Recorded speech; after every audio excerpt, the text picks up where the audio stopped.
The UFC is constantly signing new talent to their roster, where some prospects have gone on to do massive things for the promotion. But the UFC has also signed fighters who look like the next big thing, but failed to deliver. So here is 10 worst signings in the UFC. Number 10.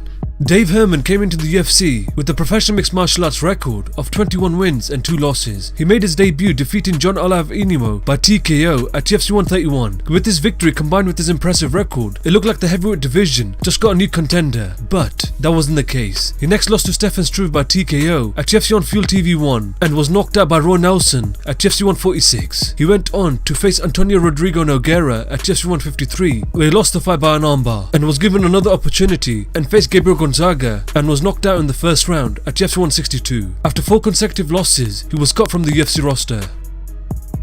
Number 9.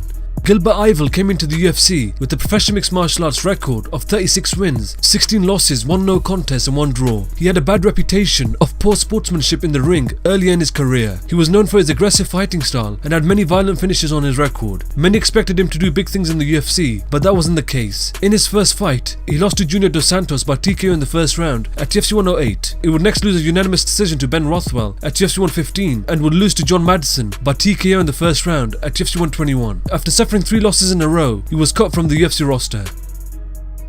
Number 8. Mustapha Azaitar came into the UFC with a mixed martial arts record of 6 wins and 3 losses, where he was known for his knockout ability. He made his debut against Czech Congo at UFC 92, where he lost the fight by TKO. He would next lose by TKO again against Mirko Krokop at UFC 99 and lost a unanimous decision to John Madison at UFC 112, where after 3 losses in a row, he was cut immediately from the UFC roster.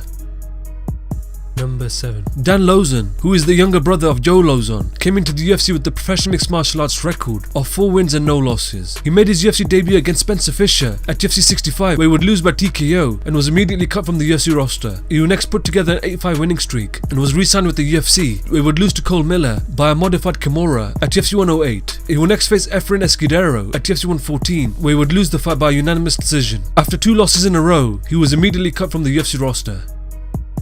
Number 6. Seth Petrocelli came into the UFC with a professional mixed martial arts record of 7 wins and 2 losses. He made his debut against Matt Hamill, losing the fight by a unanimous decision at UFC Fight Night 6 and was cut from the UFC roster. He next defeated Bernard Rutherford at Ultimate Warrior Challenge and was re-signed with the UFC, where he would lose to Wilson Gouveia by a guillotine choke at UFC Fight Night 9 and was released from the UFC again. He would next put together a 4-fight winning streak, where the UFC signed him again for the second time and faced Ricardo Romero at UFC 116, where he would lose the fight by submission. He next faced Carlos Vamola at UFC 122, where he was finished by TKO and was released from his UFC contract. Number 5. Tiki Golson came into the UFC with a professional mixed martial arts record of 3 wins, no losses and 1 draw. He made his UFC debut, losing to Bob Cook by a rear naked choke at UFC 24. He would next lose to Sean Shirk by submission at UFC 30, where he was released from his UFC contract. He would next put together a 3-fight winning streak and was re-signed with the UFC, where he would lose to Robbie Lawler at UFC 40 and was once again released from the promotion. He would win his next 2 fights and was re-signed with the UFC again, losing to Chris Lytle at UFC 47 by a bulldog choke and was released immediately from the UFC. Number 4. Gabe Rudiger came into the UFC with a professional mixed martial arts record of 10 wins and 2 losses. He made his UFC debut against Melvin Goulart at UFC 63, where he would lose the fight by TKO and was cut from the UFC roster. He would next put together a record of 7 wins and 2 losses and was re-signed with the UFC. He was scheduled to face Joe Lauzon at UFC 118, where he lost the fight by an armbar. He would next face Paul Taylor at UFC 126, where he would lose the fight by knockout and was released from his UFC contract once again. Number 3. Renzo Gracie is one of the best Brazilian Jiu-Jitsu practitioners in the world and had put together a professional mixed martial arts record of 12 wins, 7 losses, 1 draw and 1 no contest. After Matt Hughes put a one-sided beating on Renzo Gracie's cousin, Royce Gracie, at UFC 60, Renzo Gracie wanted revenge and wanted to do the same thing to Matt Hughes. The UFC signed Renzo Gracie and was given the opportunity to face Matt Hughes at UFC 112, where he would lose the fight by TKO in the 3rd round and completely disappeared from the MMA world.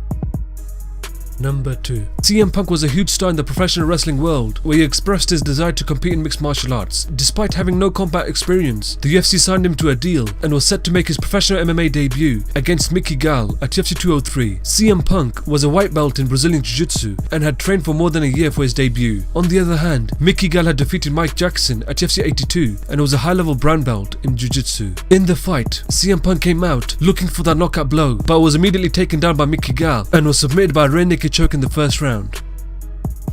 Number 1. James Toney was a world-class boxer who held numerous titles and had defeated some big names in the sport. He claimed that he would beat any UFC fighter easily just using his boxing skills. The UFC president Dana White gave him the opportunity and scheduled him a fight with the 2-division UFC champion Randy Couture at UFC 118. In the fight, Randy Couture took James Toney down and put a one-sided beating on him and eventually submitted him by an arm triangle choke in the first round. Shortly after, he was released from the promotion and was never seen again.